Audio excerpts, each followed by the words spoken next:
مسألة دفاع از ملت، دفاع از امنیت। America সীমা অতিক্রম করলে Iran ঠিক কোথায় কোথায় হামলা চালাবে তা শেষবারের মতো জানিয়ে দিল। মার্কিন বাহিনীর যে কোনো ধরনের বাড়াবাড়ির জবাব দিতে এক মুহূর্ত দেরি করবে না তেহরান। ভয়ঙ্কর সব মিসাইল নিয়ে সর্বোচ্চ সতর্ক অবস্থানে রয়েছে আয়াতুল্লাহ খামেনির অ্যারোস্পেস ফোর্স।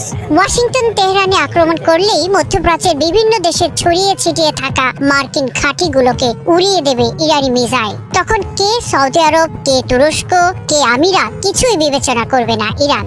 তাই আগেই এই দেশগুলোকে সতর্ক করে দিল তেহরান। মধ্যপ্রাচ্যে আমেরিকার বেশ শক্তিশালী সামরিক উপস্থিতি রয়েছে। এই অঞ্চলে সৌদি আরব, সংযুক্ত আরব আমিরাত, তুরস্ক, ইরাক, কাতার, কুয়েত, বাহরাইন সহ অন্তত 12টি দেশে 19টিরও বেশি স্থানে মার্কিন সামরিক স্থাপনা বা ঘাঁটি রয়েছে। বর্তমানে এসব ঘাঁটিতে প্রায় 40,000 থেকে 50,000 মার্কিন সেনা মোতায়েন রয়েছে। কাতারের আল উদৈদ মার্কিন সেন্ট্রাল কমান্ডের প্রধান কেন্দ্র। এখান থেকেই পুরো মধ্যপ্রাচ্যে ছড়ি ঘোরায় আমেরিকা। এছাড়া বাহরাইনে মার্কিন নৌবাহিনীর পঞ্চম নৌবহরের সদর দপ্তর অবস্থিত। এসব মার্কিন ঘাঁটি বা সামরিক স্থাপনাগুলো ইরানি মিসাইলের নাগালের মধ্যেই রয়েছে।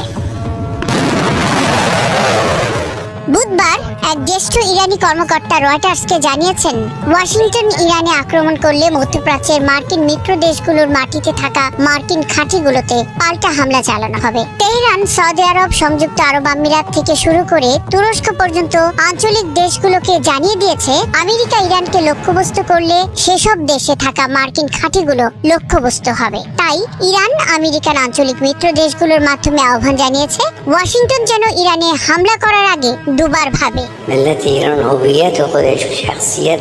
ইরানের রাষ্ট্রীয় গণমাধ্যম জানিয়েছে, তেহরানের শীর্ষ নিরাপত্তা পর্ষদের প্রধান আলী লারিজানি কাতারের পররাষ্ট্রমন্ত্রীর সঙ্গে এবং ইরানি পররাষ্ট্রমন্ত্রী আব্বাস আরাকচি সংযুক্ত আরব আমিরাত ও তুরস্কের পররাষ্ট্রমন্ত্রীদের সঙ্গে কথা বলেছেন। এই দেশগুলো সবাই মার্কিন মিত্র।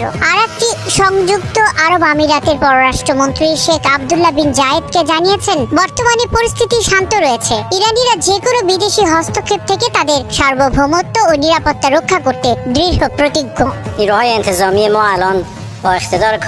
এদিকে নিজেদের অ্যারোস্পেস ফোর্সকে সর্বোচ্চ সতর্ক অবস্থানে রেখেছেন আয়াতুল্লাহ খামেনি। ইসলামী বিপ্লবী গার্ড বাহিনীর অ্যারোস্পেস ফোর্সের কমান্ডার মজিদ মুসাফি জানিয়েছেন, তাদের বিমান ও মিসাইল প্রতিরক্ষা ব্যবস্থা বর্তমানে সর্বোচ্চ স্তরের প্রস্তুতিতে রয়েছে।